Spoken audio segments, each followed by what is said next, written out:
I'm Christian Abbott. I'm Nathan Lavender. I'm Shaun Abbott. And this is the Red Mist Podcast.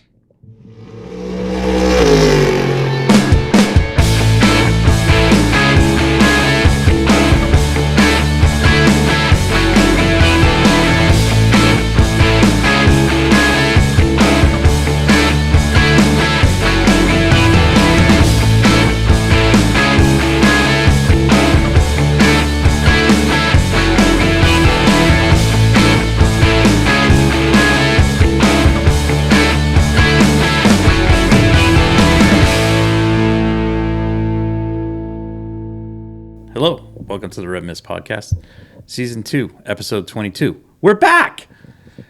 Episode 22. One of my favorite cars from 2009, the Braun GP001 of Jenson Button that took Jenson to the Drivers' Championship that year and Braun to the Constructors' Championship. Yes. That was very nice. Very nice. Mm-hmm. Classic car, too. Oh, yeah. I love the paint job. One sponsor, Virgin. Mm-hmm. That was it. Bridgestone tires. People forget that's the precursor to Mercedes. Yes, it was. Yeah. Yeah. Before their domination. Just to let Mercedes know, that car did have side pods on it. Jeez. Oh. All right. And a double diffuser. There you go. On tonight's episode, we'll recap two races from NASCAR. Charlotte, the World 600. I like to call it the Coca-Cola 600. It's the World 600. Is that what they call it? What do they call it, Nate? The Coca-Cola 600? They call it the Coca-Cola 600. It used to be it's always the World 600 in my eyes. I do like the fact that it's 100 miles longer than the Indy 500. It is kind of cool that they did that. I kind of like that. And then we'll talk Gateway, Worldwide Technology Raceway. Don't know why they call it that, but anyways. That they consider that a short track or intermediate? I would it's like a flat version of Darlington. Gotcha. So Gateway happened last weekend? Yes. Okay. Yeah. I didn't see anything. Yeah. Xfinity was at Portland, which looked more entertaining. Which Jordan Taylor was there. Yes, he was. He was there. Unfortunately, Xfinity's not going to make the chopping block on this show.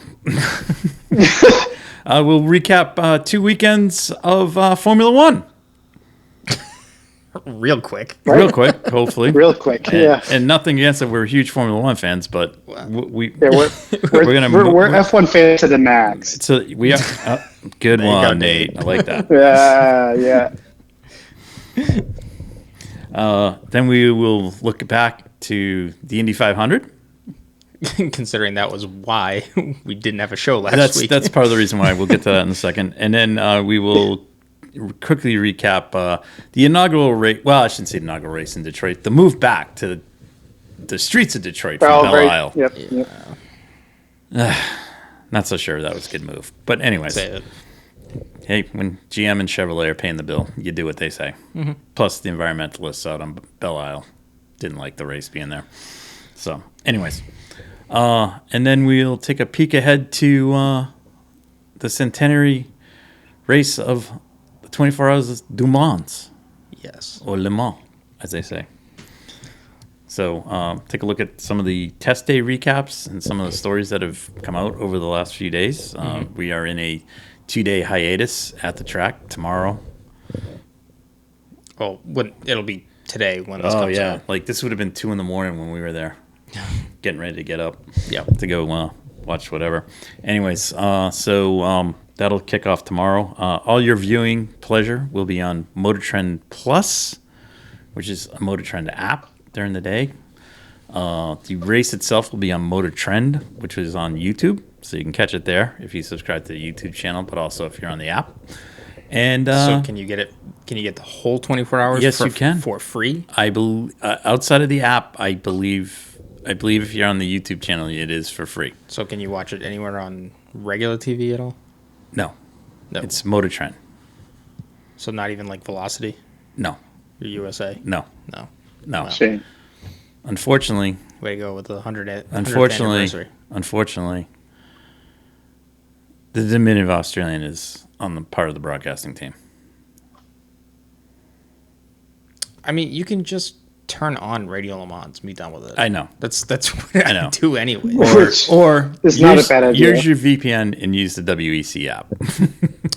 Could do that. Yeah. I just can't stream it on the TV because I got to figure that out. Anyways, I can watch it on my iPad. Yeah. So, anyways, all right. So apologies for missing a week, but sorry, not sorry. We the, went to the Indy 500. two of us went to the Indy 500 for some actual fact checking and reporting. And we'll get to that trip, which was amazing. Yeah. All right, Nate. Let's start with NASCAR. Let's start with the Coca-Cola 600. How much time are we putting on the clock? Nate's got less than 5 minutes. He's got 5 minutes. No max. problem. 5 minutes. So, you are on the clock. Go. That's for both the World 600 and you got 5 minutes for NASCAR. Heard. I got it. And here it is. So the World 600, as I guess some people call it, the Coca-Cola 600. But I'll tell you what, it was a pretty good race. There was weather that kind of affected the race too. So it's like you're waiting. And then they moved it to Monday. And so sure enough, the race was completed on Monday. But I'll tell you, it's someone that was experiencing the Monday blues was Denny Hamlin and Chase Elliott. Because like Denny Hamlin put Chase Elliott in the wall, and it was just, it's whatever with these cars because they're so built. They're tough cars. It's really hard to really beat and bang them to really screw them up. But I'll tell you, Chase Elliott did turn Denny Hamlin in the worst part of the track, the dogleg, and took a hellacious hit to the wall. It looked pretty obvious right away because, Chase Elliott got off the wall and didn't have, what looked to be any, steering issues, or wheel alignment issues. And was just driving straight after he hit the wall and just took a dead left into Denny Hamlin's car. Chase Elliott would be eventually suspended for one race, and we'll fast forward to Gateway in a second. But I want to give a quick shout out to Ryan Blaney, who got his first win of the season, and actually I think his first marquee race win in NASCAR, which the World 600 is one of those races. It's like Daytona, Charlotte, and I would say another one's probably Darlington, like the Southern 500. But it's been a drought. He won in a race in 3 races in 2021 and is back in victory lane. So that was really cool to see. And he's the 10th driver to win this season, leaving 6 more spots available in the chase. At least getting to 2 points, anyways. And Brad Keselowski is the 3rd driver in based on points, so safely in so far. And we fast forward to Gateway. And at Gateway, we have a pretty good race, and Austin Dillon and Austin Cindric got into it. But Austin Dillon turned into Austin Cindric, creating his own fall, which was Austin Dillon's trying to get Austin Cindric suspended for one race, which I think is really silly because it didn't look like it was blatant. It looked like Austin Dillon came up to Cindric and spun himself out into the wall. And Kyle Busch ended up winning the race, and he got his, I want to say, 3rd race of the season, which ties William Byron as well. So 2 drivers have 3 wins this season, and it's on to Sonoma next week. Is that it? I would say that's it. Andy Lally is going to be with Rick Ware Motorsports in the 15 Camping World car, so that'll be cool to see where he finishes on in Rick Ware equipment. It was actually kind of cool because Andy put out a thing like he always does when he's doing these races, kind of promoting that he has space on the car, and seeing if he can get people to, that have a company put their, which is pretty cool. You got some guys from Cape Cod that did a concrete company down there and put it on the car. Right. Yeah, nice. It's pretty cool. I know what you're talking about. But as soon as Andy put it out, 2 minutes later, I went back and checked the thing again because I was like, oh wow, he's doing the race, and then Michael, what's his name? Michael Waltrip? No. What's his name? No, the guy that owns Camping World. Oh, Marcus Lemonis. Oh, Marcus something. He used to be on Shark Tank. He tweeted back at Andy. He goes, Andy, I got you. I'll reach out to you. And it turned into he's got 5 races this season because they're gonna sponsor. He's gonna sponsor him. Yeah, it's pretty cool. Nice. Pretty cool. I thought. Anyways, that's good. Good for Andy. Yeah. I like that. All right, 5 minutes. Good job. All right, good job, Nate. All right. Was it like 5:30? Was it 4:30 or? You wrapped up at 1:30, and then Dad chimed in and went another. Well, we had the minute. We just had a little Andy Lally talk. No, it was good. Not really. It was good. That's good. All 5 minutes. We like. Yeah. He's a person we like. So. Yeah. Oh, I like Andy. Yeah, he's cool. All right. F1 time. F1. All right. Okay. Last weekend, the Grand Prix. I don't know if you want to call it the Monaco or Monte Carlo, whatever. 2 weekends ago. The Grand Prix in the Tax Haven. 2 weekends ago. 2 weekends ago. Yeah. Sorry. The Tax Haven Grand Prix. Where all it's a home Grand Prix for all the drivers, I think, except for Yuki, maybe. Yep, Yuki's in Italy. And I don't know, Valtteri. I don't know where he is. I think he's in Australia now. Yeah, he's in Australia. Yeah, I was going to say down under. Anyways, all right, here we go. So, basically, Verstappen won by credit of winning the time attack. Mm-hmm. All credit to the Box and Neutral podcast, Michael Lemonato and Rob James, for the time attack title for Saturday's qualifying thing, because it really is a time attack. Fernando took pole. Max was down, and final sector made up all the time. Took pole. Which, I mean, it seemed like a tall order at first. I didn't. And he just really pulled the rabbit out of the hat. He did. But I'll even add this. Esteban Ocon was on pole for a little bit. A good chunk of time, yeah. Yeah. A good chunk of time. And then you kind of expected Fernando Alonso. And then you were seeing Max Verstappen was down in both sectors, the first 2 sectors. Yep. And you're thinking, well, what else can he make up in the 3rd sector? And I mean, he cooked. There you go.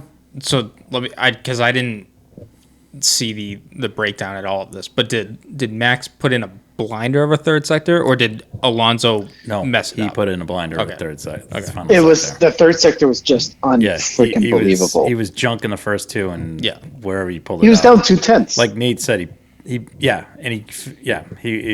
but like Alonso didn't put in a bad no. He had up until that point he had the fastest 3rd sector. Okay. Anyways, just making sure. Okay. That was the best qualifying I think I've ever seen live. So move to race day, and lights out, and away we go. Max leads from the start. Procession and the procession starts, and then it gets a little crazy at the end because we have some rain, and guys go spinning off and stuff. Such as Lance Stroll, but Logan Sargent. Yeah, I mean it's just whatever. At the end of the day, there was really no passing. No, and there was 3 passes in 1 lap. Okay.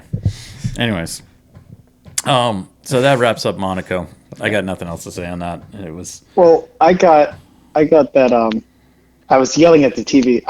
I cannot believe Aston Martin put Fernando Alonso on mediums. I think it was Fernando's call, but I was yelling at the TV, intermediates, because how else are you going to beat Max? Right. So by following suit. So our podium for Monaco was Max, Fred, and Esteban Ocon. Yeah, Frenchman. On the podium. First one since Olivier Panis in 1996. Right. So that was pretty cool to see. Very exciting. Okay. All right. Now and where did Checo finish that race? He had that fantastic qualifying session. Yes, he did. He finished revealing the floor because this is for the championship battle. He finished 16th. 16th, 2 laps down. Sounds like 0 points. The favorite son of Monaco, the Monegasque driver Charles Leclerc, 6th. Finished. That's good. Anyways. He was never going to win that race. Right. Well, the funny thing is, Max won by 27 seconds. Keep that in mind. Right. Okay. So we move on to Barcelona. With the revised. And this is the Circuit de... Penultimate Used to be the Circuit de Catalunya. Now it's the Circuit de Barcelona Catalunya. Yeah. Right. Why? I don't know. Anyways. It's Spain. Now, the exciting thing about this was they took the silly-ass chicane out, Yes. which was great. Yes. All for it. Great improvement. Yes. Massive improvement. Okay? However,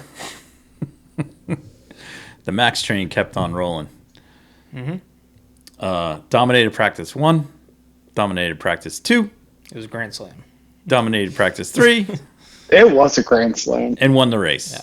So get to the Grand Slam. Max takes the Grand Slam. Now, the rest of the field, we had Checo put it off in qualifying again. So he's crumbling. Yep. Ferrari. Daniel Ricciardo, he's licking his chops. Ferrari. We had checking. I couldn't tell you what's going on with them. Leclerc started 19th, but got moved up. He missed Q2. Oh no, he actually moved down because he started dead last because he was in the pits. Yeah. Yeah. So I'm guessing they took a new engine. and They everything. did all sorts of Yeah. stuff. Anyways, he was out qualified by Logan Sargent at that point. Oof. Yeah. Yeah, oof. The race itself. Actually, hold on. Another note of qualifying: Lando P3, P3, Carlos That P2. was really impressive for the car Hulkenberg that they had P4. this year. Yes, Hulkenberg was P4. but all of those cars have Well- one thing in common. One thing in common. They're great in qualifying, suck in the race. yeah, Okay. Very true. So as the race unfolded, first lap, Max, I don't want to hear anything more. He defended into turn 1, which he's allowed to do. And Carlos got pushed a little bit to the outside. He was still in the track limits. No issue there. A little bit of a stack up behind as guys jockeyed for position, and Lando got his front wing taken off. yeah. So, Which I felt bad for. I did. thought I it felt was gonna bad, be a good but point stay. anyways, given mean, the race, Kinda did it given the himself. race pace on that car, it was going to sink like a rock. I didn't really, True. to be honest, I didn't really feel bad for Lando because it looked like an exact situation Yeah. that K-Mag Yeah. has done with Haas Right. 1,000 times. 1,000 times. Yeah. Right. I- yeah. yeah. Oh, yeah. You Brazil. you did a great Last year. you did a great no, not Brazil. Like some of the I remember I think it was the Australian race, not the huge finish, but K-Mag had a tendency to just stick his nose in a little bit and then break the front wing, Yeah. and it just kills the rest Kills of the the race. race. Yeah. So because Oh, even like, I don't get that. yeah, so even there was the one race where they had the whole debacle about having the front wing that was like flopping around, and they were like, oh well, he shouldn't pit or whatever. I'm Yeah. like, well, don't hit the guy. Like, So, the race goes on. Max romps away. Funny interchange at the end of the race when Max was being admonished about his track limits. yeah, And then he goes, "What's the fastest lap?" Well, if it's anyone else but him, And then he goes kinda out. shocked, right? Then he goes out and gets. No, at that point he didn't have it. yeah. And then he went out and did it. And then they were like, "Okay, Max, just finish the race, please." Yeah. Well, didn't Hulkenberg have it Somebody had it. at that time? I think Russell had it. I think Russell had it. It didn't matter. It was just. yeah. It's just that funny that Max did it, and he was being told not to Well, do it. Actually, it might have been Sergio that had They it. didn't want him getting the 10-second penalty, Right. but the Well, 10-second penalty not that wasn't it going to make mattered, it wasn't no. it wasn't going to No, matter. what- But Max went and did it, and then they told him just finish the race, please. They're trying to save face of Yeah. whatever. It is. I'd like to welcome back to the podium with a double podium finish. I'd like to welcome back Team LH and Team Latte Boy. Team Mercedes. Yes.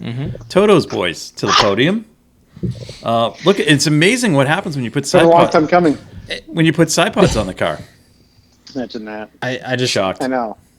I just found it hilarious that they're just back in form of like the tires are gone, whatever, because the week all the lead up to that weekend was we'll be lucky to even be in the top 10 this week. And I'm like, let's be okay. that's the same. Yeah, same anyway. Team LH. But when you say in the race, what do you mean in the race?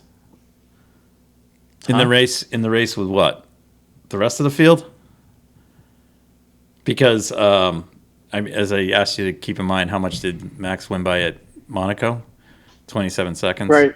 Now, at Monaco, I can see that happen. 27 seconds. Blast off into the distance. Max won by 24 seconds here. Yeah. I'm just saying, it's just his car is essentially 20 seconds faster than everybody else over the course of a race. Yeah, well, what's Miami take Perez out of it? He was 20-something seconds. Yeah, the Red Bull is quick. Right. No, I know. I'm just saying. Yeah. I'm just saying. You just want to crap on the Red Bull. No, I don't think it's that. No, yeah. I just think that's what the car is. Funny. And over a course of a race, it's 20 seconds faster. That's what the car is, and Red Bull is admitting that the car is that. So essentially, it's like a third of a second quicker a lap. Well, no kidding. But Shaun, look! I saw a meme the other day. I think it was on Instagram. It was revealing the floor of the cars, and it was like Williams versus Ferrari. Red Bull. Yeah. And it clearly showed that Williams didn't do anything to the floor. They just. Oh, and then they also have pictures. See all these, they also have pictures of the Mercedes from Monaco. The other thing too with Williams is that they had James this year. Oh, okay. Because who punted Lewis. it? Lewis punted it. So they had Lewis. So they have that. But for Williams, they today I think it was, they made a post with James Vowles explaining that picture and why everyone is giving them a bad rap about it. I'm like, look, don't get me wrong, you don't have to defend your position. If you didn't put any money into it, you didn't put any money into it. If you didn't put money into it, it's fine. It's right. It happens. Now Checo did fight back, finished fourth. Yeah. Anyways, but and Carlos finished fifth, and then Lance finished sixth, and Fred finished seventh. The one thing I will say is, yes, Perez went from 11th to 4th, but Russell went from 12th to 3rd. Also, yeah. So, anyways, that was. I got nothing else. No, you got nothing else. How about Lance Stroll beating Fernando Alonso for the first time? Whatever. Whatever. I just laughed at his interview. Hey, you know what, Nate? Nate. You know what? What? Every once in a while, a blind nut finds a squirrel. A squirrel finds a blind nut. Well, sure, but at Fernando's home race, I get where you're coming from, Shaun. I do, but at the same time. Back to the race. The Fernando thing. Look, he caught him, or Fred caught Lance with 5-10 laps to go, and then just stayed there. Yeah, because he was ahead of him. Well, he wasn't gonna. Yeah, Fred was. He wasn't gonna attack him. Whatever. But you see what he's doing. But on the last lap, he was waving at the fans. But wouldn't Aston Martin want Fernando to be in front because of the World Drivers' Championship? Good morning. That'd be my That'd be my say. Why wouldn't you have a driver who's third in the standings, could get second? Good morning.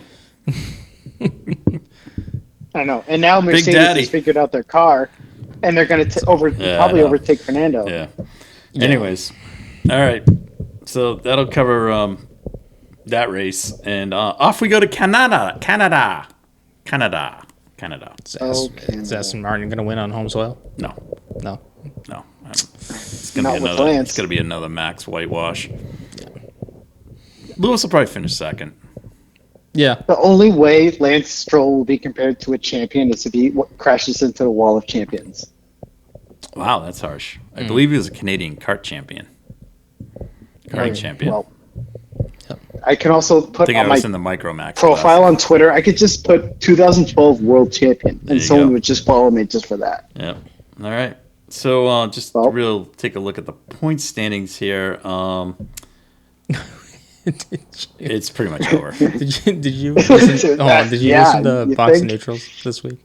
No, we'll get to that. Hold on. So Max has now got a 53-point lead on. No. They're tied. Oh, What? Max is on 170, and Sergio is on 117. Yeah. 117. Yeah. I'm gonna credit that one to the Box and Neutrals. Box and Neutral guys. Yeah. Fred's 99, Lewis 87, and Georgie Porgy is 65. So. Georgie Porgy. Anyways, well, on to Canada. Anyways. Oh, Canada. Anyways, is Hinch going to be on that race? I would guess so. Or is it an IndyCar race that weekend? Race. No, there is IndyCar that weekend. IndyCar is going to be at Road America that weekend. Oh, yeah. Oh. That's a good Great track. All right. So that covers that. All right. So, why we weren't around last week and this, Christian and I ventured out to Indianapolis. Well, first Detroit. Then to Indianapolis. Yeah. We drove through scenic Ohio in Indiana. More Indiana than Ohio, but yeah. Got to see a lot of manufacturing facilities. Cornfields. Wind turbine farms. I was going to say wind farms. Wind farms. We saw the Nestle Quick factory. Yep. That was exciting. Sweet. Saw a GMC plant. Saw Vera Bradley plant. Oh, Vera Bradley, yeah. Yep. That was odd. That was just bizarre that Vera Bradley was like... Yeah, but it is... What were we in? Fort Wayne, right? Somewhere like Fort Wayne. Close, yeah. Somewhere like that. And then we made it to downtown Indianapolis. Yes.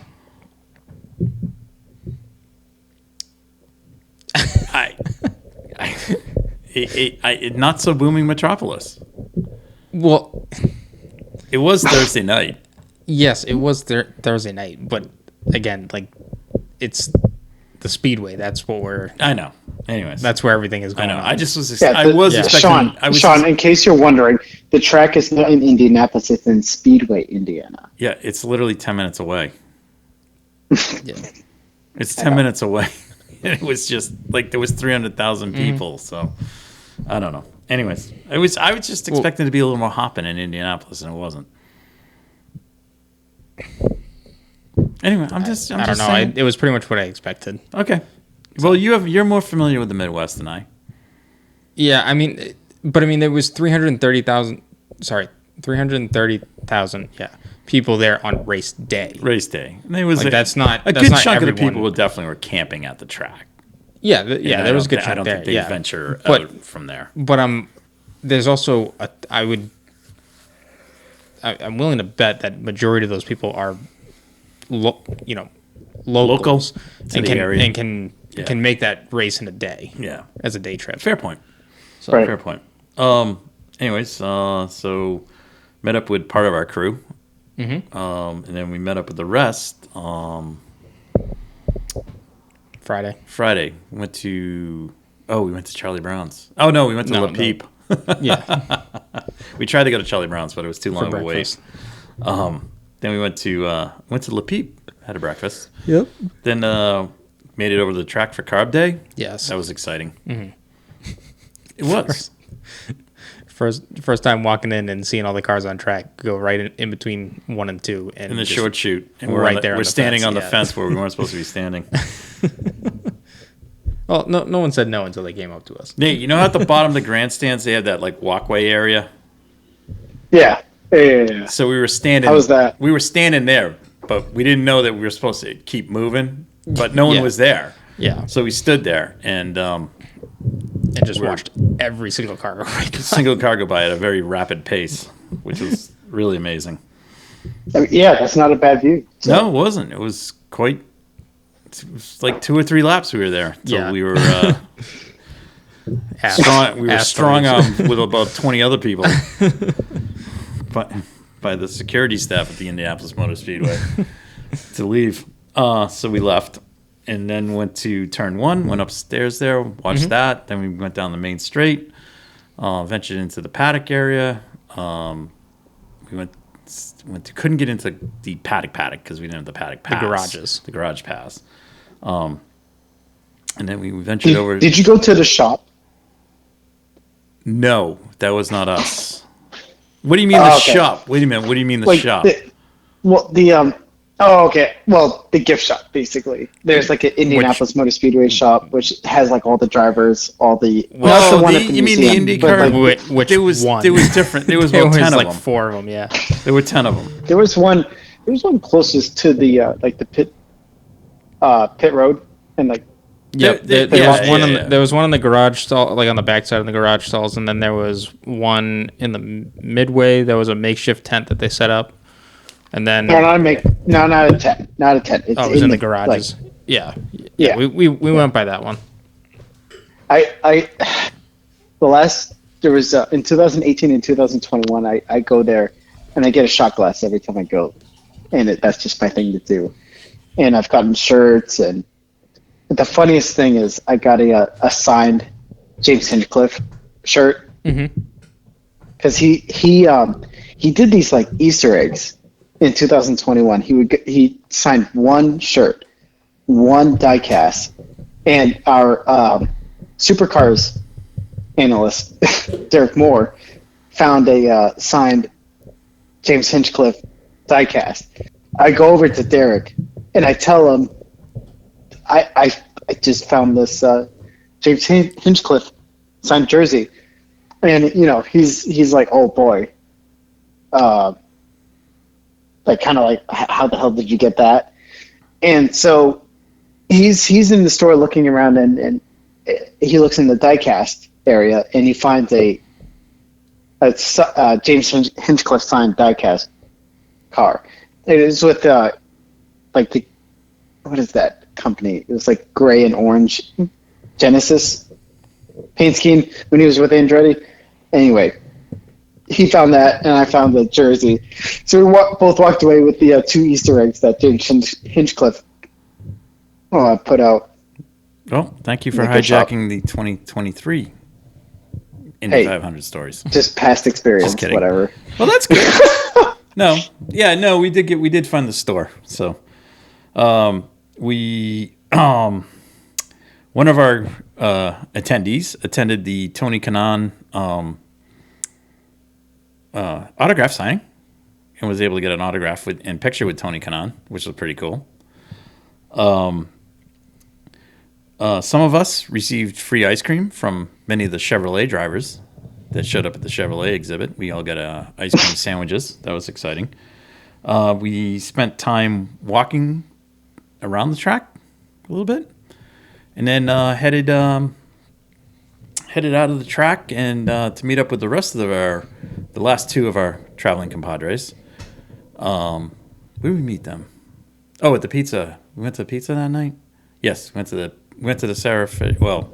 Speedway indoor karting facility, and the Bazzani pizzeria. Mm-hmm. We had pizza and stuff. It was good. It was a good place. And then we headed out to Indianapolis Raceway Park for some short track action. Yes. That must have been super fun. The Carb Night Classic. Carb Night Classic. One side note, 2 of our traveling companions, Alex Gomes, who organized the trip, and Rich Hemingway, Hollywood Hemingway, #1 Santino Ferrucci fan.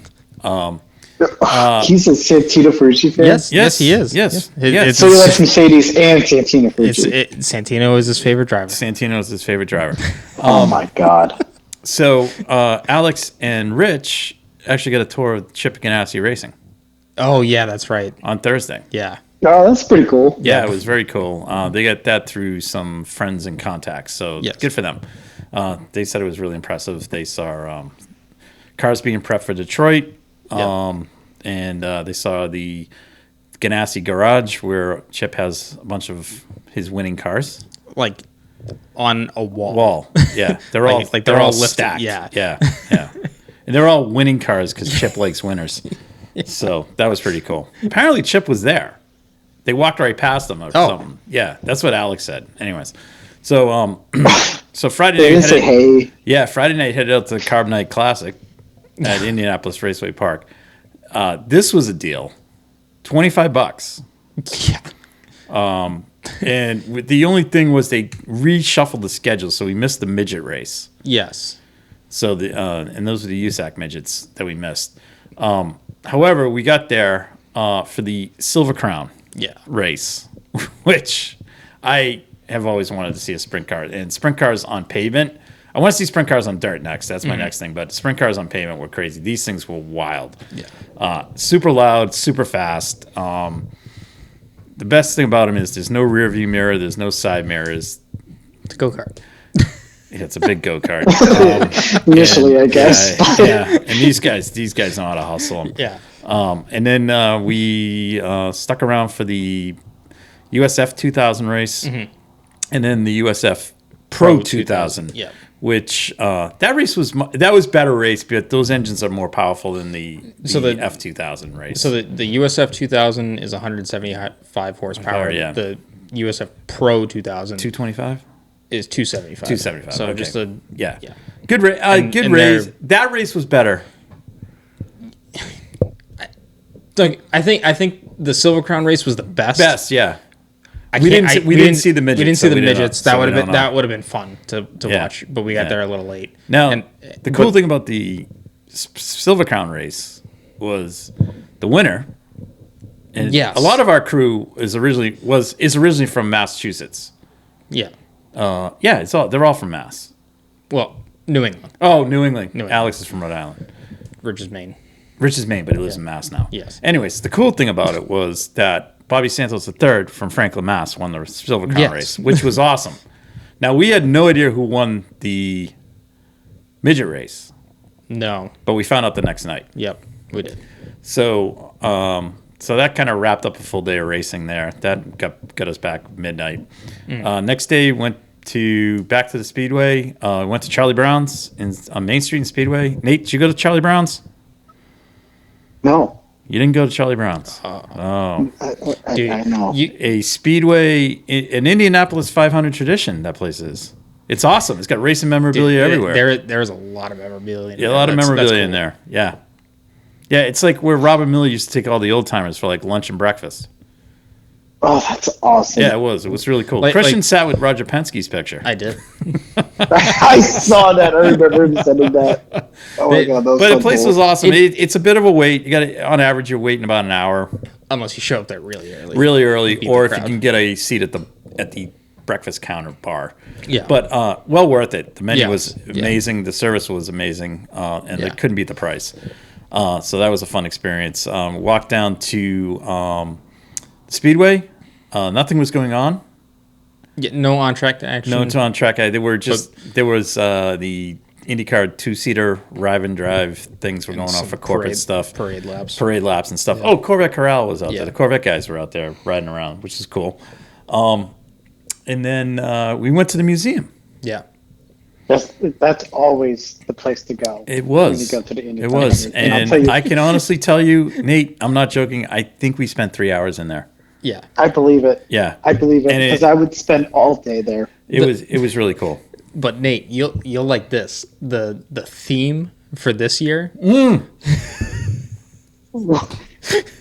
Let's hear it. The theme, Nate, was all. Well, Nate, who did we refer to you as? Scott Goodyear? Yes. Dude, oh no! The theme was all about runner-ups. Yeah, runner-ups. Oh no! So you went to the Nathan Lavender. Yeah, I didn't go to catch on to it at first, and then Christian goes, "Hey, it's all about runner-ups," and I go, "What do you mean?" He goes, "Well, there's two Scott Goodyear cars here," and then there was, Hildebrand's car was there, the one he crashed. Yeah, but it's been all fixed. It's all been fixed. There was no Paul Tracy car though. They did talk about that. They talked about it, but they don't want to. It's controversial. No, they did have it. The car? I don't know if they had the car, but they didn't have Paul Tracy's car. They had a little thing set up in the corner about it though. But it was really cool. They had so like that was in one room, and there was some other rooms, and the back room was just like track memorabilia stuff, the yellow shirts, stuff like that. They had some Sims back there.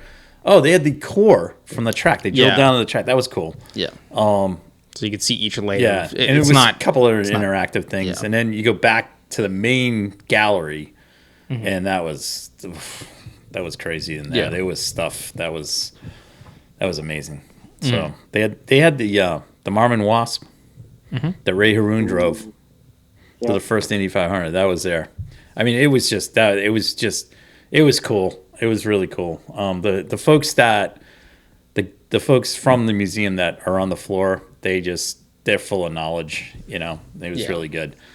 So that was 3 hours of that. Then we kind of walked out back. Kind of walked down the middle. We walked on the Indy Grand Prix course. Yeah. We walked that. Yeah, walked from that. Then we said hi to Lee Diffie, Townsend Bell, James Hinchcliffe. Yep. They were all going to the NBC compound. And then we said hi to Mike Shank. Yes, we did. Shank seemed to be everywhere. I will say this, on Friday, Alex Gomes and I had a front row seat to watch Mario get interviewed by Sirius XM. That's right. For a 10-minute interview, which was awesome. It was great to see Mario. And then meanwhile, while you guys were doing Christian had the second. Mario was cool, but Christian had the really cool sighting. Well, I would say really cool, but I thought it was cool. Well, yeah, not Mario cool, but I saw Rico Abreu. That's cool. No, it is cool, but I think Mario is much cool. Well, but it was funny because Rico was cool. After the Mario interview, I come back, and so we're up behind the pagoda and the Indy. Oh yeah, we were by the Indy store in the garage. That's what we were by. Yeah, and so we're standing there waiting for everybody, and Christian's like, "Hey, look who's buying a drink!" And it was like he was buying a lemonade, and I was like, "I'm looking over there, I didn't see anything." And then I keep looking, I see this guy, and I went, "Oh no way!" And it was Rico. Yeah, it was like so cool because when I walked out of I can't remember if it was the bathroom or this other door. Oh yeah, it was. I looked down and I saw him and I was like, oh, he's got a T-shirt or he has an Abreu shirt on, and I was like, oh, that's cool. I was like, I didn't want to assume it was him either. Yeah, you probably thought it was a kid because Rico's short, right? And then this. I see this other guy that's in front of him, and he does like a double take, and he's like, and then he says, "Oh, Rico," and then he turns around. Like, I was like, "Oh, Rico!" Yeah, it's right, it's so cool. It's like, oh man, yeah. Anyways, Rico Abreu he's the bee's knees. He's a cool dude. After seeing him in person, and he's good on the dirt. After seeing him in person, the guy's a beast. You see him in person, like when he gets out of the car and stuff, and he does his, gets out, does the celebrations. Right. You're like, well, maybe he can't. And then you see him in person, it's like, I have no idea how he drives those things. Yeah. I mean, holy hell, God love him. He's amazing. Yeah. Anyways, so and then we had our compadre come back from the Tony Kanaan signing, all lathered up about that. And then off we went. I'd be all over that Tony Kanaan signing. So. Yeah. Just because I saw him win it in 2013. That was in the place erupted. That was all on Friday, right? That was all Friday. Then because what? The best was we walked out, or we left Charlie, and he was standing in line for TK. We walked somewhere else, and we saw TK come by on a scooter. Right. Oh yeah. We were. That's when we saw Catherine Legg getting interviewed. Because we were like, oh no way. Yes. We were debating like, imagine if we got a picture with TK. Yeah. We were gonna stop him way before. If Charlie he wasn't in such a rush, because he was literally looking at his watch. Yeah. And trying to get there, and he was hustling this electric scooter. But if he was kind of walking, I would have definitely done it. He would have been pissed. Anyways, that was pretty funny. Actually, that was a great suggestion by everybody. Yeah, we saw Catherine Legg get interviewed. Yep. That was exciting. That was all Friday, though. Yeah. That was Carb Day. But anyways, I kind of jumped over the point there because we went back to Mario, and then that kind of led down that. But on Saturday, after we saw T-Bell and Diffie waves at us like, we were all like kind of yucking, laughing at him, and he's waving at us, as he goes by. Oh my god! Yeah. So we went out back and went out and we kind of went through the campground. On the outside of the track? Yeah. Well, we sort of we walked on the fringe from of it. We walked from turn 4 all the way back down to turn 1. Turn 1. That was interesting. They had some good food and the food shop was set fine. up. The food was So, fine. yeah. The people. What do you mean? Everyone's camping out, having a good time. Well, It's Party City. yeah. It's Memorial Day weekend. Some of them look like Pigpen. Okay. That's what the snake pit is, Sean. No, that wasn't the snake pit. Anyways, that was interesting. Anyways, so we were all kind of getting a chuckle out of some of them. So then, we saw 2 girls try and tip over a porta potty. oh yeah, that would have been Oh my God. Yeah. yeah. Actually, Actually, we thought it was Gomes. yeah. Oh, no. Yeah, that was. Well, the there was a fun- guy. They had a guy, Alex, and he went in and like this. The porta potty he went in was like disgusting. It's porta potty. Oh. No, that one was really bad. From what Hemingway said. Anyways, Hollywood said. Anyways, so moving on. Then from there, we We went to go to the little. Well, Oh. we had dinner and then we went to the little 500. went to the little 500 Yeah, in Anderson, yeah. Indiana. That. Oh no, we didn't get dinner because we stopped for food at the. We had the you had the pork thing, and I had the Yeah, we stopped at a little meat trailer. Yeah, it was a trailer. It was fine. It was good. We went to we drove to Anderson. Yes, and we saw the little 500. Little 500. Now this Is sprint cars on a. these are USAC sprint cars. These Yeah. are not as big as the Silver Crown cars. No. But it's a quarter-mile high bank track, Oh. Nate, and they start Yeah. 3x3. Yeah. Oh. And they like it is the little 500 for a reason. They do It's 500 laps. 500 laps. And it's 33 cars that start. Like you have to qualify in the 33. right. There was make bump. it. Yeah, if you there didn't qualify, you got was bounced. qualify Yeah. for this. And then the best part was they actually have pits. They make pit stops. Like we were like sitting there going, Yeah. "What do you mean?" Yeah, they Like- had to make 2 pit stops. So the race. Rick Brown and Hollywood Hemingway Yeah. had been to this when they were out there. So Rick's going, "Yeah, they got to make pit stops," and we're like, "What?" yeah. And he goes, so then I get in. So we almost get in and get our seats. I look across and I go, "Oh my God, look at that!" Yeah. Some of the teams have these IndyCar fuel tank rigs. Others had rigs that we had when my dad ran it. We ran the Firestone Firehawk series, and it was crazy. Like I'm like, "Oh, this is cool." It was kind of sketchy, the pit lane area, because there really isn't any pit walls in the middle of the track. There was 3 or 4 Jersey barriers on the front straight, but that's about it. I mean, if some guy zinged it off the corner, he was going to wipe Right. everybody out in there. So Yeah. one of the guys almost took One out. of the guys almost took out like 2 of the firemen, Yeah. fire guys that were there. My It was- God. he spun coming Oh, off. I wow. mean, it was crazy. I mean, it was But wild. But the thing that got me was to get them back on the track. oh yeah, You had to get have to one of the push cars to come around, get behind them. does and about then, 100 miles an hour for 10 feet. Yeah, and and pushes then- the car out on the track. yeah, because they don't have any onboard starter. Right. on them. So and then the push car has to bail into the grass.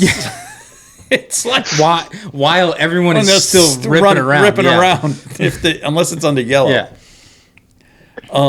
But there Wow. were 2 yellows caused by guys not getting it fired up. Getting it fired up. Which is either the guy not getting it done correctly, or the driver not getting it done correctly, or the push car not getting them up to speed.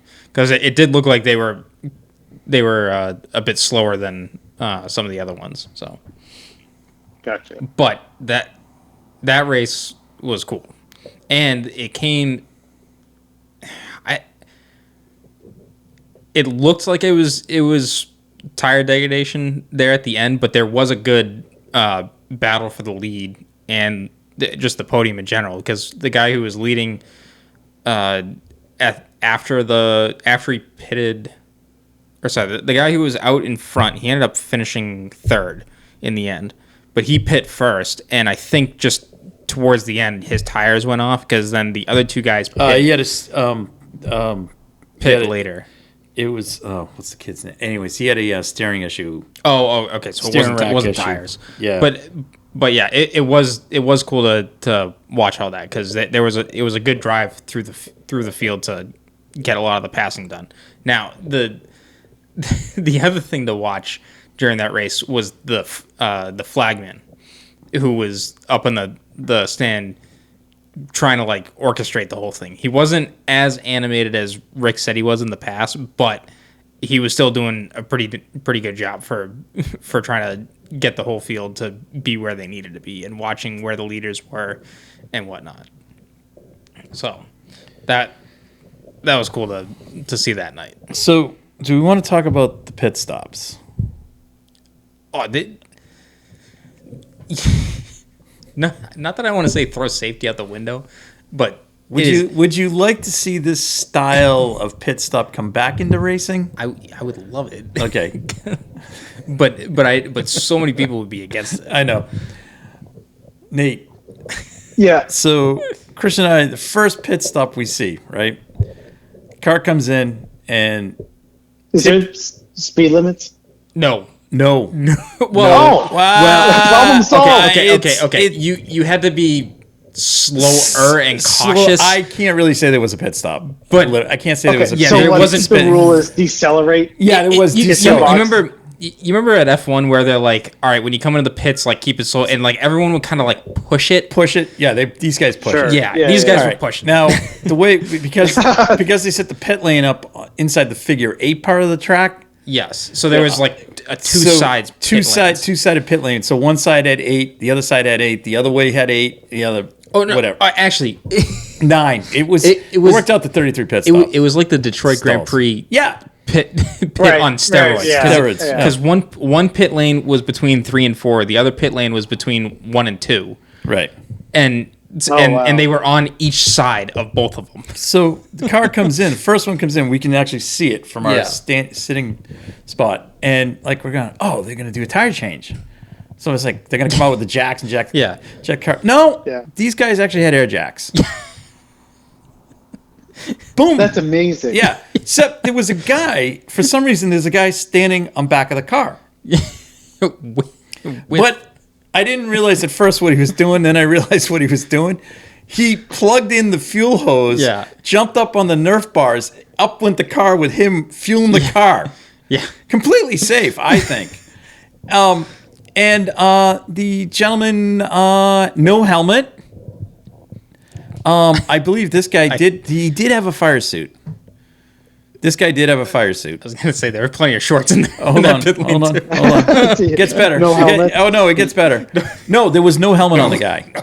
Okay? So if this thing, all right. Awesome. So he fills the car up, comes off the thing, a little bit of fuel splash, nothing major. Next guy comes in behind them. He comes in. Now, did they have they didn't have air jacks. They didn't have air jacks. No, they did have air jacks. There were 2 guys that didn't have air jacks. I know that. Yeah. Anyways, he didn't have air jacks, so they jacked the car up. The guy plugs the fuel in. Now, he's wearing a fire suit. You can see his ankles, so the fire suit didn't really go down. No fireproof socks. I mean, completely illegal in IndyCar racing. Jumps this big fuel hose into the car. Things fueling up. They get done. The car comes off the jacks. The guy still fueling it. All of a sudden, pulls out, and it just goes everywhere. And they're like, good to go. Yeah, meanwhile, the push truck comes. Yeah. The best is to get the push truck's attention. Everyone is yelling and waving. Like, get over here. Yeah. And then it's a mad dash from the push car. So now you have this push truck. So this push truck pulls up with its bumper over the spent fuel that's on the ground like a puddle and a half. Oh my God. And I'm going, it's more like a lake. Yeah, I was waiting for the guy to flick a butt out of his, the push truck. He pushes the truck away. And then these guys are all like high-fiving each other and stuff. And it's like the end of the world. And I'm going, did that just happen? And like, I'm sitting here and the guy's just taking a little mop and takes a broom and he's just pushing the fuel stuff all over the place. And no kitty litter, no nothing to suck it up. It's all good. And like I was sitting there, I said, if I threw a Bic lighter over there, the thing would have went off and they would all went up in flames. It was hilarious. Then ultimately the guy that won, he comes in for a pit stop. Yeah. This is even better, Nate. He comes in, his crew goes over the wall. They're right in front of us. Well, they go out. Anyways, jack the car up, do the tire change. Guy fuels the car. The guy fueling the car is doing it in shorts. I'm not joking. Shorts.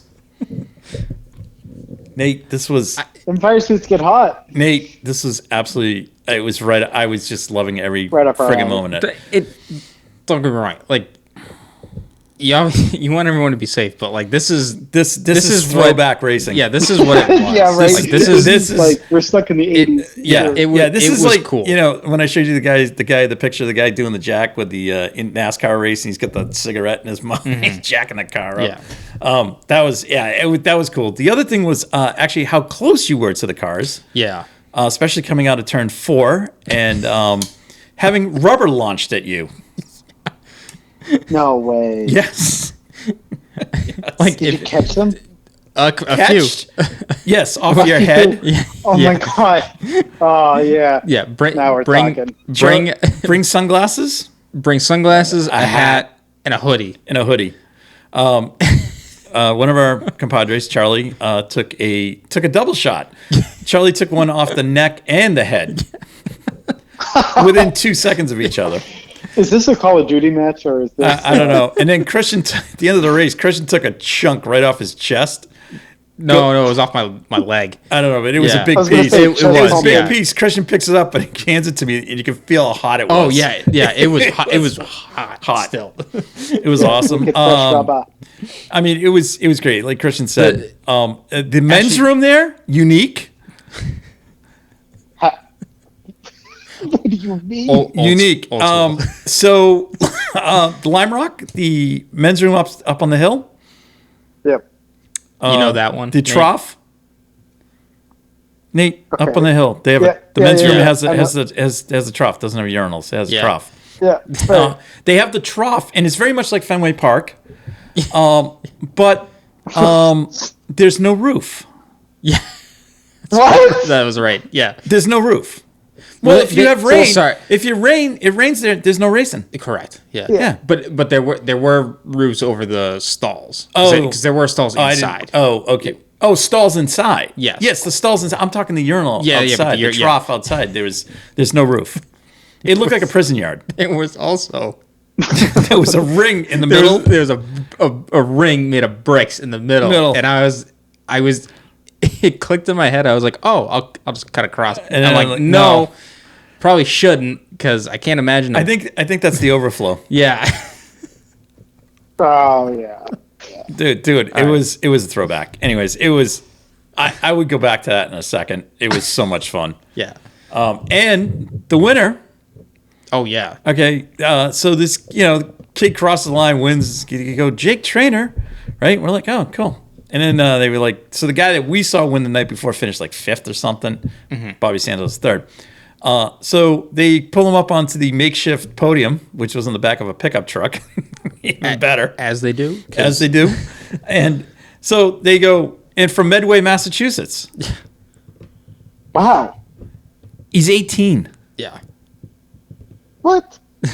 This was his first time in the Little 500. He won. Yeah. Yeah. It was And then turns out he won the midget race the night before at IRP. So it was like the Massachusetts guys dominated. yeah. Yeah. But there was a cool IMSA tie-in to the race. Jordan Taylor? No, Kevin Doran and Dan Banks. Oh, okay. Yep. They run the Doran Racing mission sponsored sprint car number 77 that was leading the race. Yeah. I They forget had kid's the name. steering Damn, issues. yeah, he was leading both nights. He blew it. They threw his valve spring the night before in the Carb Night Classic in the Silver Crown car, and then anyways, but that was cool. Saw Dan Banks. Christian actually saw him in the grandstands. Yeah. That was cool. So that was that, and then Sunday Race. spectacle. Definitely would go again. Yeah, Really cool. We Yeah. we sat right. We sat on the inside of the track, right at pit lane entrance, which was sweet. And well, actually, right where they have to slow down. yeah, and no one picked up on it except for me at the start of the race of when they would come down to pit. So Right. I was able to get down on the fence Yeah. with the camera and get a couple and really good get a pictures. good bunch of pictures. But Yep. then like after they started coming in a bit, then there was more people there. So Right. I was glad I got down Yeah. there when I did. And then, so I mean, it was amazing. The whole pre-race pageantry was amazing. Yeah. Early in the morning, we crossed through the tunnel. We went through the grandstands over the track, Nate. Yeah. So we went on the track before the race. That's really fun. So I'll tell you. we had some good pictures of looking down the straightaway to the tower and then into turn 1. Yeah. Alex Yep. was like a kid in a candy store. He goes, "Where are we going?" Yeah. And then we got to the thing and he goes, "Oh my God, Yeah. we're going on the track." So it was pretty cool. Was that his first 500? Because I know he's been to the yeah, Brickyard 400. No, he's never been to Indy. That was his first trip out there. Maybe I'm confusing that and Homestead. He's been to Yeah. Homestead. He went to Homestead. Yes. Yeah. He did. No, okay, But that's he's what it been. is. But Yeah, he's been. They typically went. Christian did a measurement of the banking. 7 degrees. 7 degrees. Yeah, 7 degrees. 7 Yeah. degrees on entry. On into entry, turn yeah. 1, Yeah. which was entertaining.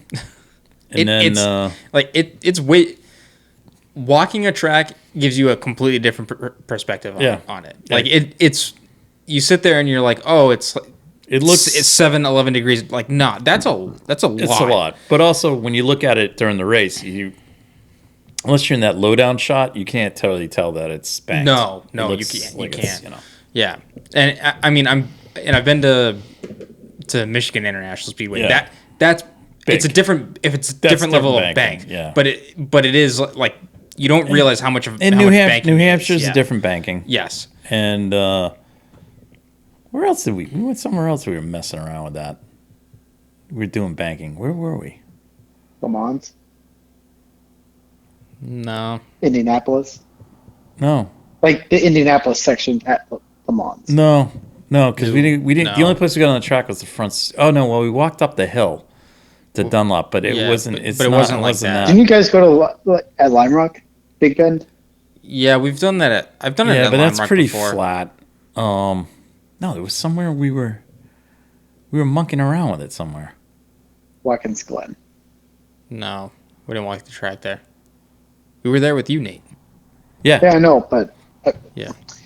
I'm Anyways. guessing other times. I don't know. I'll have to figure it out somewhere. We were. Well, we could check it out at Stafford soon, right? Well, Yeah. Next month. Anyways, so that's right. yeah, the pageantry before the race, the flyovers, everything was amazing. Yeah. Back home in Indiana was cool. It was fun. And then And I'll tell you, I heard Jim Neighbors sing it.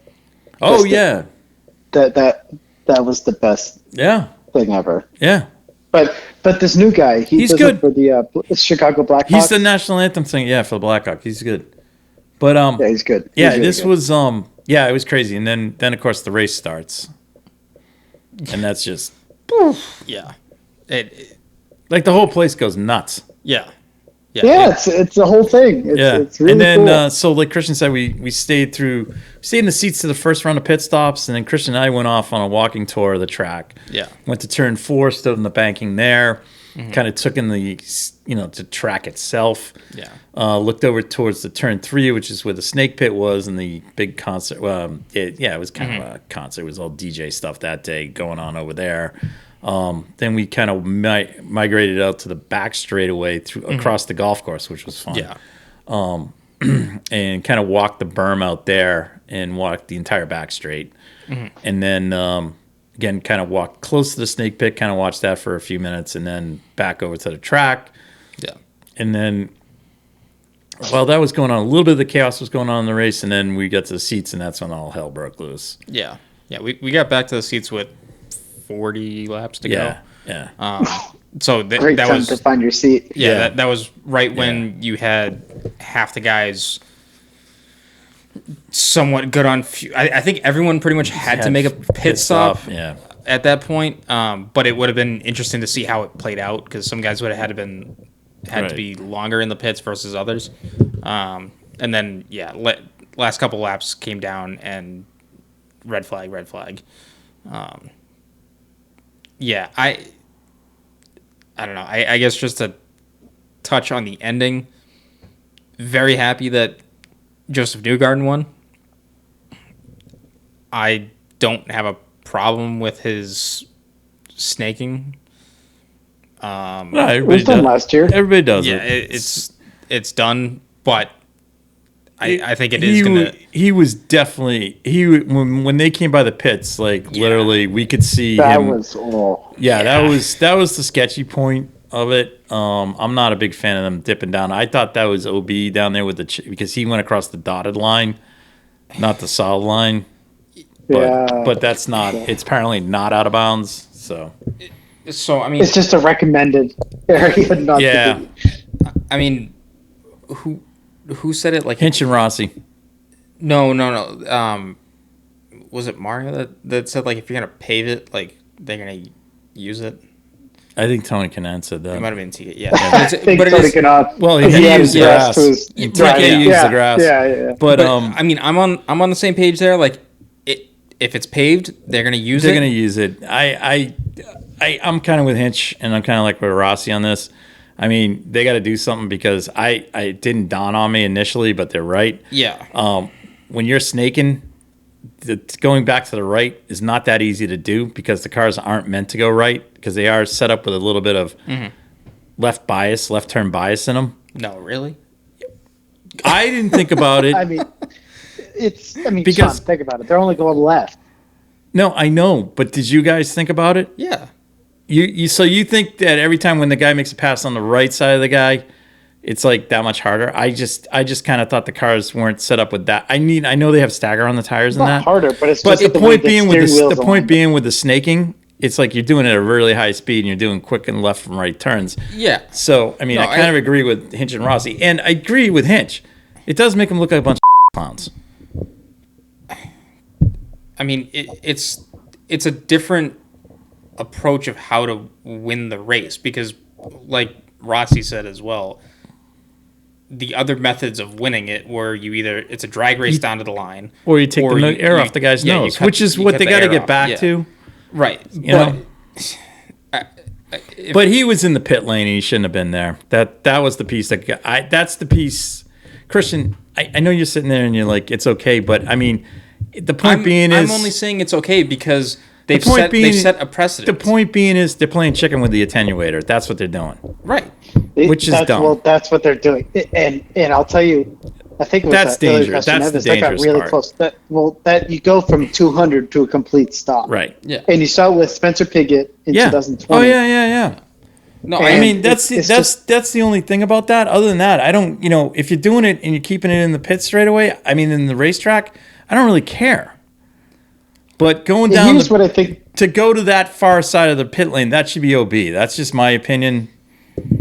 At that point, do you put it like a cutoff line? Yeah, Of just, if you go if you go two wheels over the solid line, not even the dotted line, you go two wheels over the solid line, that comes out of turn 4. That's the low line coming out of turn 4. If you're over that line, two wheels, then you're OB and that's a penalty. That's how it should be. Some kind of 10-second penalty or whatever.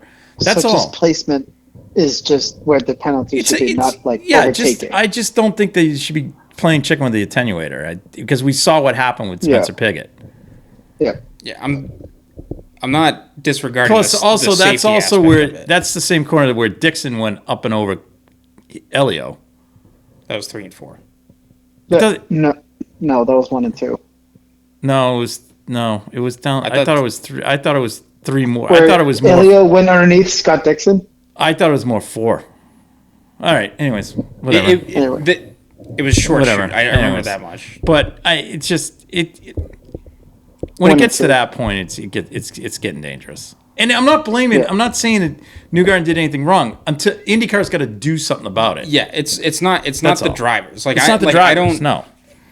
Well, they're just using what they can. That's available. Exactly. Yeah, that's where I don't see a problem with it because also it is motorsport and there's an inherent danger with it. You can do. Plenty of people have done stupid stuff. Oh, I know. right? Like we saw plenty of stupidity during that race of moves that guys that didn't make it weren't able to pull stuff off, and it's like, well, you sit there in hindsight and you're like, you could have done better, but I get it. It's sometimes the red mist descends and you just got to go for it. But yeah, I'm only okay with it until obviously someone steps down or comes down with a ruling saying this is okay and this isn't, because as long as it's a gray area, it's going to get exploited. Yeah. So, well, that's just what it is. This new loophole of racing where you're defending the inside wall or grass, right? Yeah. And then if you move up, someone can sneak in. Like it also does set up the danger for someone overtaking, like Pato O'Ward when he tried passing Marcus Ericsson. Yeah. And really screwed himself into the turn 3 wall. I mean, he did it to himself. Yeah. I think that was that's where I see with that. I think that was kind of a foolish move. That was never going to work. From Pato, that was never going to work. Yeah, you still had plenty of laps to go at that point to get around Ericsson, so I didn't see the necessary rush to make it. Right. And especially after watching this race with how trigger happy IndyCar is to throw a red flag to finish it under green. That's another conversation where it's the one thing I do like about IndyCar is that they've at least respected the distance of the race, so they got it done in 500 miles. Yeah. And I mean, Christian, if you go back to 2013, and same thing happens, Marcus Ericsson wins the race. Yeah. Correct. Yeah, and I'll be honest, like that last red flag when it came out, I figured Ericsson won it because I was even sitting there on the stands. I was like, there's not enough laps to get him out there and do it, and then they said that they were going to do it. Don't get me wrong, it was incredible to watch from a fan perspective. The only thing that killed the moment was just the amount of time the red flag took, because I much would have rather gotten out of there 30 minutes earlier, because I didn't think you needed to spend all that time cleaning everything up just to have that one lap sheet up before at the end. So it ended at 5 p.m. Yeah, well, there was 3 red flags, all in all.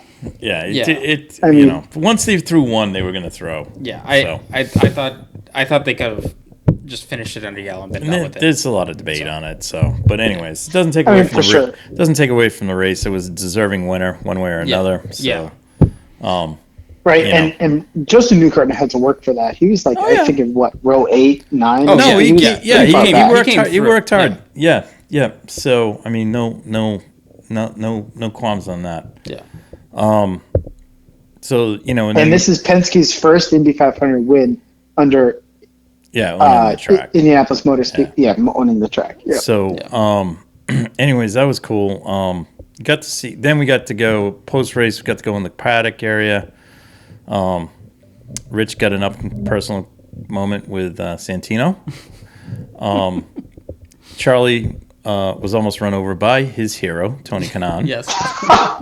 On a scooter. That's a thing. Oh my god. Then we got to see fans like. This is what I hate about fans. I mean, I like fans are good. They need them in the sport, but Alex Rossi just wanted to get to his garage. Yeah. And it's like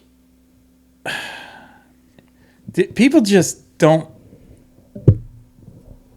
I know it's like that. They're just people. It's like after the race, like give the guy some time. Yeah. I'm sure he probably would have come out to his garage door and signed. I mean, Santino did. But like he came out of it. Well, he came out of the debrief. That's what they were doing in that room. He was going back through all the garages saying, I believe he was saying just, thanks guys, good luck. He went to that room that we were standing outside. That was the McLaren debrief area. Okay. So he was going back over to the garage to whatever. Say goodbye. And it was just like he just got like fans just it was like, oh, there's a fish. We're gonna go hang around them. Yeah.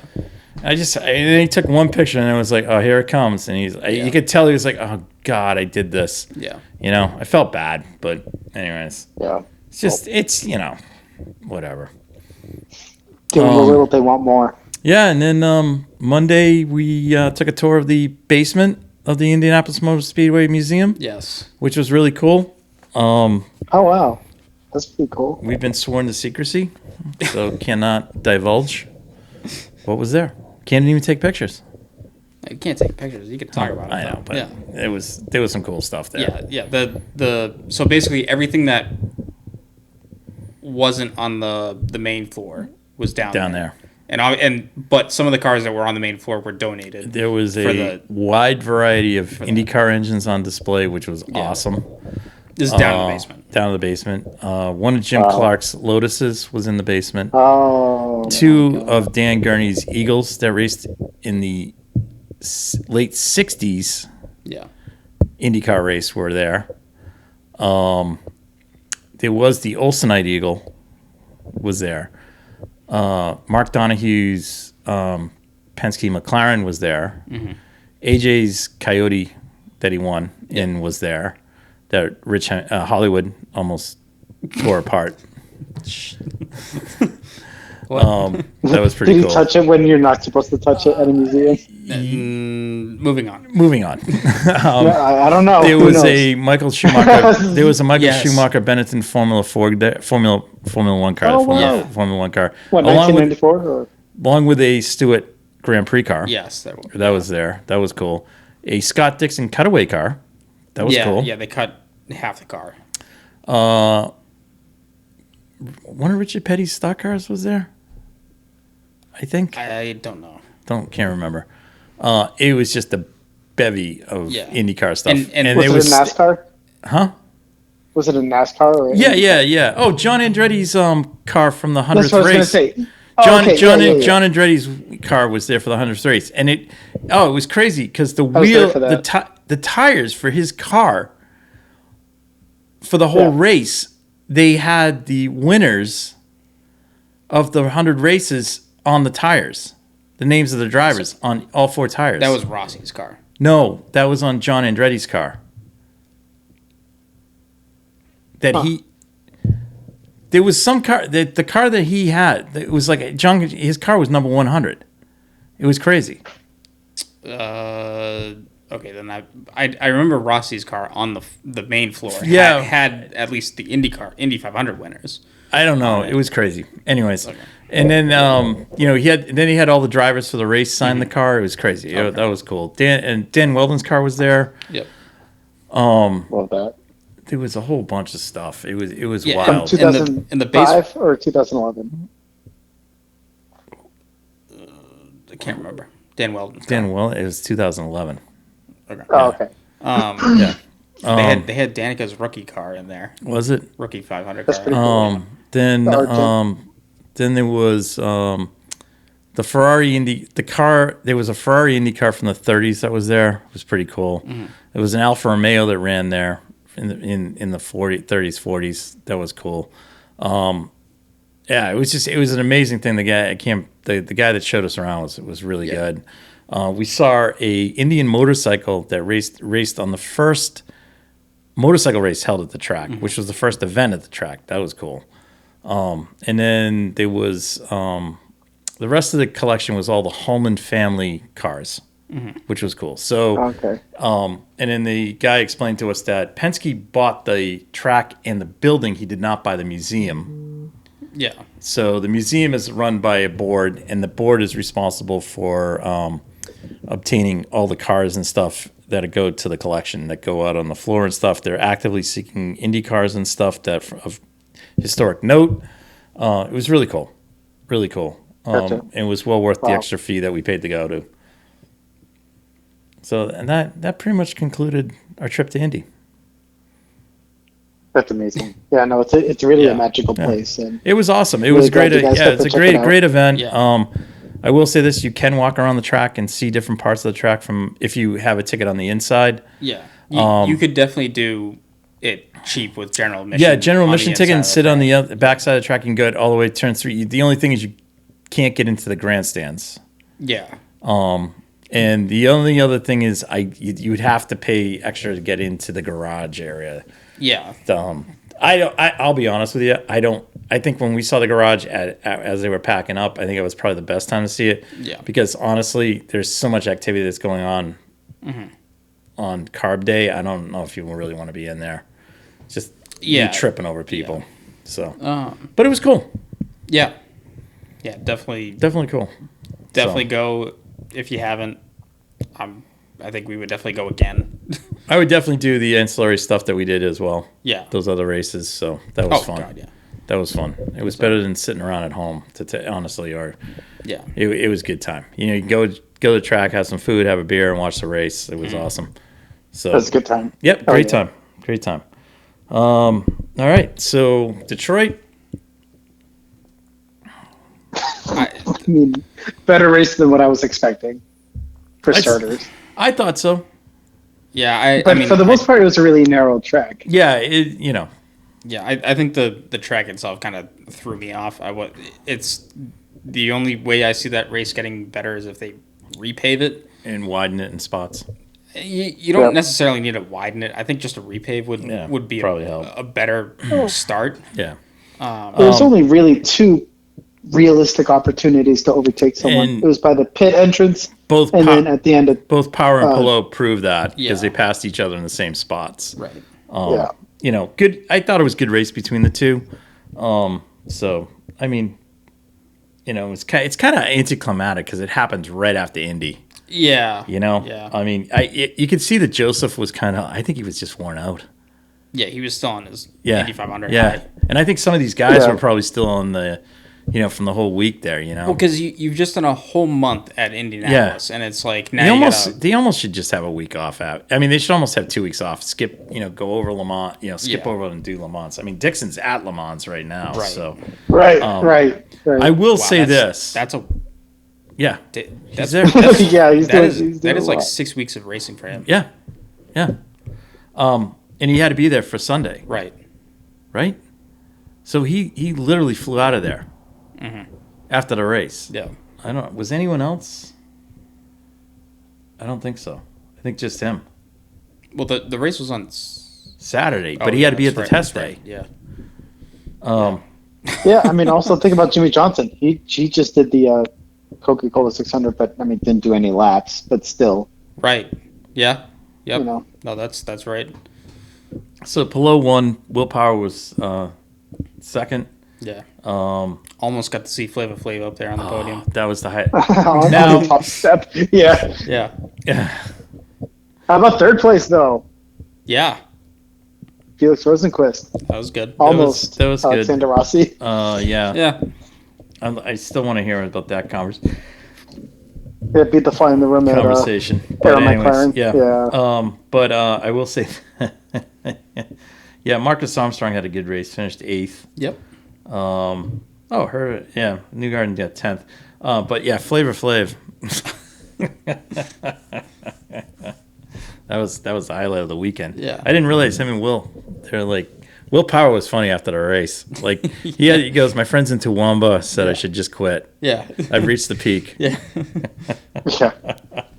Well, I mean, those two together, it's Will squared. Right. Anyway, so that was funny. So- But good time there. Just quick on the standings there. I think Pelot's got the lead, 273. Erickson second with 222. Joseph third with 203. Scott Dixon 194. Award at 191. Rossi sixth at 176. McLaughlin 175 and seventh. Powers eighth 172. Then Colton at 149 and Rosenquist at 148. So Yeah. still got time. Not much. There's plenty of the calendar left. You know, next race up, 2 weeks. 2 weeks. Road America. Yep. So that'll be fun. Yeah. All right. Last thing.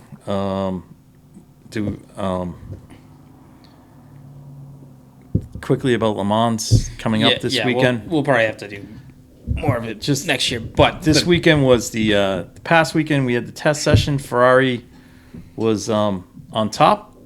Porsche was second, and Toyota was third, followed by the other Ferrari, and followed by the other Porsches. after the number 7 Toyota had a big off. Big off.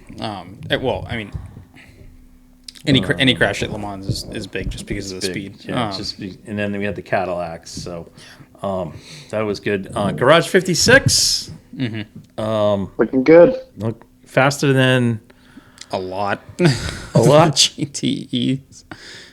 And their target pace is still 2 seconds faster than what they ran, I believe. So I mean, we'll see if they got anything else left in the bag. Practices will start tomorrow on Wednesday. So today that this podcast comes out, they don't even put it. It's not even listed. That's hilarious. I know they ran a 56, and they were. I know, but it's like I'm looking at the GTE. Like it's supposed to be in the whatever. It's just. Yeah. But congratulations to the Garage 56 pit crew. Yes. They fifth overall, with a 10.3 pit stop. First in GTE. In the GT cars. This is for a pit stop challenge that they were first. They've done. Yes. Yeah. And here's the kicker. They actually use a manual jack. Yeah. Yeah. So congrats to them. Mm-hmm. I think Corvette Racing will probably be investing in the jack over the weekend. Right. We'll see what happens. Start on the right sides, then go on the left sides. But anyways, so Le Mans this weekend. So that starts tomorrow. The 100th running. 100th running, and tomorrow everything kicks off. Tune in to Radio Le Mans. Mm-hmm. Motor Trend, the WEC app if you have a VPN, because it is geo-blocked here in the States. So hope everyone tunes in. Yeah. And this is definitely, like, we're not trying to just blow over this race. Like, this is a big race, but we've just covered a lot of stuff. So do go watch this, because this is going to be... It's hard to even preview it. Yeah, it's... With the amount of noise that this hypercar class has made, and just all the different manufacturers, and the fact that they've just released a new balance of performance update to all the cars, like, that's like the reason why well, I shouldn't say the direct reason, but Toyota has had a massive increase in weight thrown on them for BOP purposes, and I'm sure that was probably one of the reasons why it led to an incident, if they're just trying to make up for speed, where they've I think they added I thought they added like 40 or 50 kilograms. So I mean, that's carrying another person in the car. Yep. And then just before we go, a couple updates on Cruz Liberty. Cruz is home. We talked about Cruz at our last podcast before we took our break. Cruz was unfortunately injured in an accident at Canaan. He's doing well. He's home. It's going to be a while before he's back on track. So good to hear. And everyone at NHK sent a little video out to him. So hopefully you got that by now. If Mike, as Mike jokingly referred to, but hopefully Cruz is feeling better. And Cruz, if you're there, keep hanging there. Look forward to seeing you at the track. Yep. Also want to kind of send out. We just found out during the podcast, kind of a friend of Christian's and Nate's, Christian Zarnecki, was unfortunately injured in a Mazda race up at Watkins Glen. So Christian, hope you're doing well and get back on the track soon. Yeah. So anyways, that's tough news. Tough, yeah. To hear that. Unfortunately, it happens. It's part of racing. It happens. But we again, to both of those, get Cruz and Christian. Yeah. Heal up, and we'll see you back out on the track. Yeah. All right. Good night.